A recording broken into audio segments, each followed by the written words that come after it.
UP CM Yogi Adityanath criminals పట్ల చాలా serious గా ఉంటారు. ఎంతలా అంటే లేపేసే అంతగా. బాలీవుడ్ బ్యూటీ దిశా పటానీ తల్లిదండ్రులు యూపీలోని బరేలీలోని సివిలైన్స్ ఏరియాలో ఉంటారు. అయితే సెప్టెంబర్ 12న రాత్రి 3:45 దిశా పటానీ ఇంటి కుక్క అరవడం మొదలు పెట్టింది. ఆమె తండ్రి రిటైర్డ్ డిఎస్పీ జగదీష్ సింగ్ పటానీ కుక్క ఎందుకు అరుస్తుందో చూడాలని బయటకొచ్చారు. బయటకొచ్చి చూడగా ఇద్దరు బైక్ పై యువకులు కనిపించారు. ఎవరు మీరు, ఎందుకు వచ్చారని గట్టిగా నిలదీశారు జగదీష్. బైక్ ముందున్న వ్యక్తి వాడిని చంపేయని ఆదేశాలు ఇచ్చాడు. బైక్ పై ఉన్న మరో వ్యక్తి వెంటనే తుపాకీ తీసి కాల్పులు జరపడం మొదలు పెట్టాడు. ముందు కూర్చున్న వ్యక్తి కూడా ఏకదాటిగా కాల్చడం మొదలు పెట్టాడు. అయితే డిఎస్పీ కావడంతో ఆయన చాలా చాకచక్యంగా పిల్లర్ వెనక నిలబడ్డారు. తుపాకీ చప్పుడు విన్న అతని భార్య బయటకు వచ్చే ప్రయత్నం చేయగా రావద్దు అని గట్టిగా అరిచారు జగదీష్. అలాగే అతని మరో కూతురు ఖుష్బూ పటానీని కూడా లోపలే ఉండమన్నారు. పోలీసులకు ఫోన్ చేయమని గట్టిగా కేకలేశారు ఆయన. అయితే 10 రౌండ్ల కాల్పుల తర్వాత దొండగులు పారిపోయారు. వెంటనే బరేలీ ఎస్ఎస్పీకి ఫోన్ చేశాడు జగదీష్ సింగ్. తన ఇంటిపై ఇద్దరు కాల్పులు జరిపారు, నన్ను చంపడానికో ఎందుకో మరి తెలియదన్నారు. వెంటనే ఎస్ఎస్పీ 10 మంది పోలీసులను రక్షణగా పంపించారు. ఆ వెంటనే ఈ ఘటన మీడియాలోకి వచ్చింది. ఈ ఘటన జరిగిన సమయంలో బాలీవుడ్ హీరోయిన్ దిశా పటానీ ఢిల్లీలో ఉన్నారు. అయితే సరిగ్గా ఈ ఘటన జరిగిన వెంటనే కెనడాలో ఉన్న గోల్డీ బ్రార్ తామే కాల్పులు జరిపామని ప్రకటించాడు.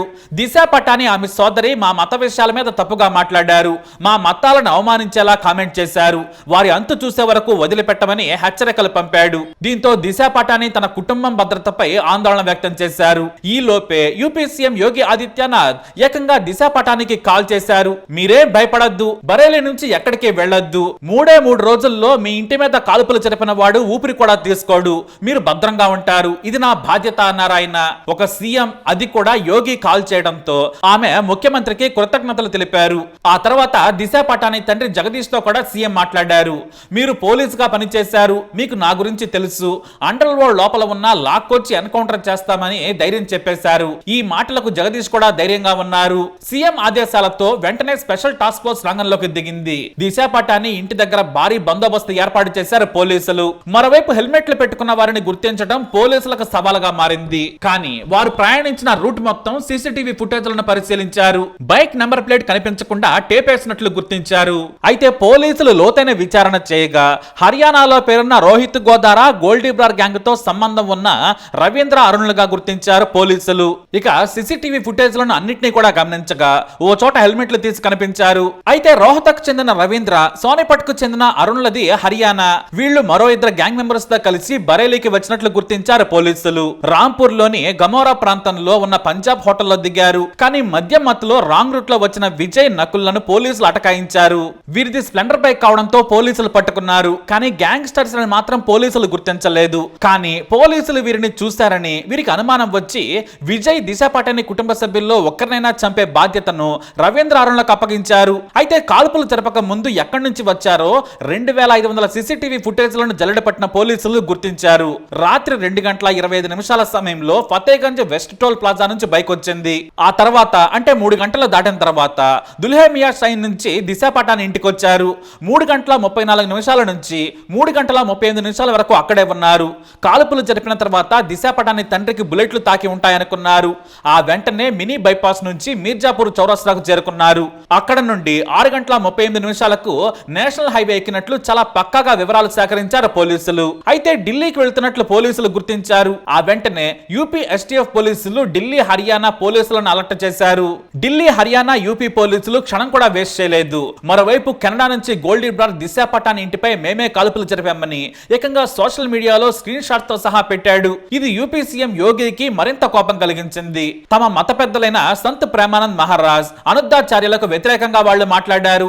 ఇది ట్రైలర్ మాత్రమే, సినిమా ముందు చూపిస్తామని మరోసారి హెచ్చరికలు పంపాడు గోల్డీ బ్రార్. దీంతో యూపీ పోలీసులు దీన్ని సవాల్గా తీసుకున్నారు. మొత్తం 100 మంది పోలీసులు రంగంలోకి దిగారు.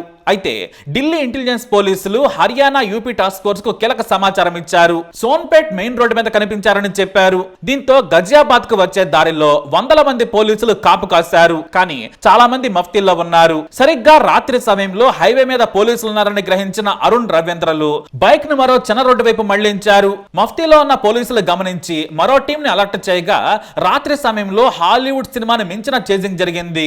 ముందు బైక్ మీద గోల్డీ బ్రార్ గ్యాంగ్ సభ్యులు వేగంగా వెళుతున్నారు. వెనుక కార్లలో పోలీసులు చేస్తున్నారు. అయితే చీకట్లో మరో రోడ్డుపైకి ఎక్కే క్రమంలో వేగంగా మరో కారు వచ్చి వారిని ఢీకొట్టింది. అయితే ఆ సమయంలో పోలీసుల మీదకు కాల్పులు జరుపుతూ పారిపోయే ప్రయత్నం చేశారు.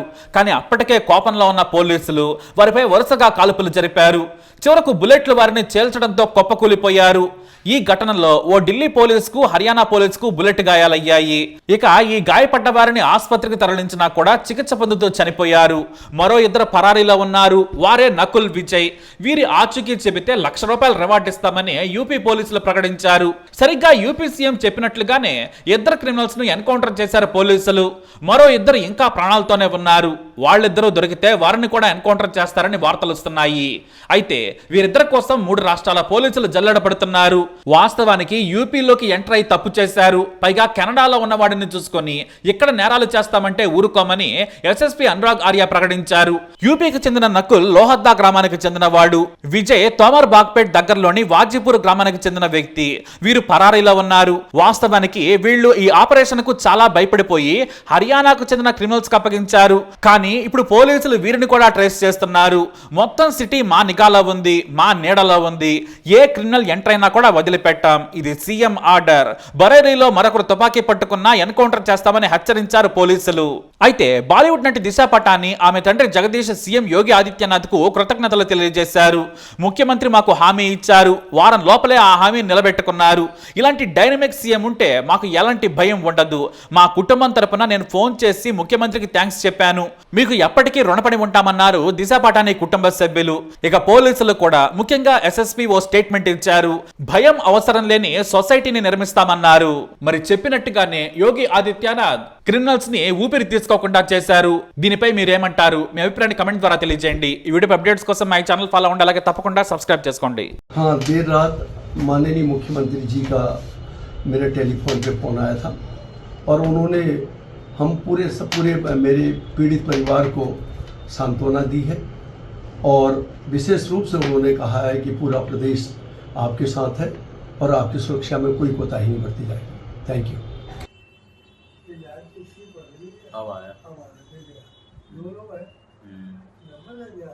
हाथ वगैरह उठते वो नहीं दिख रहा।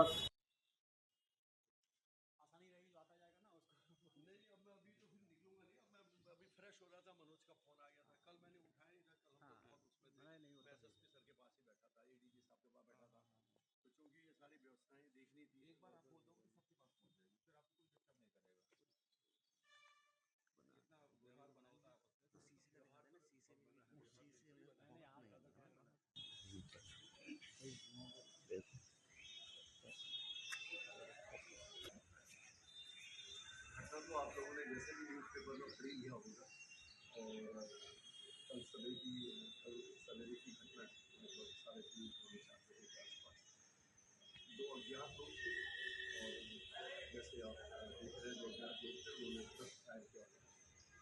मेरे घर में 10 फायर के निशान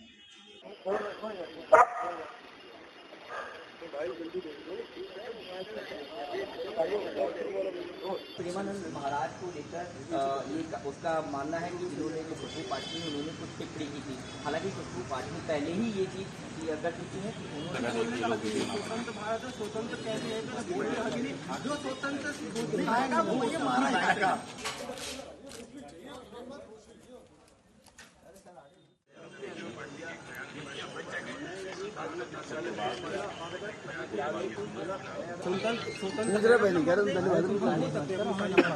अगर किसी ने गलत कहा है तो उसका विरोध करेंगे। अगर हम कहें कि हमने अगर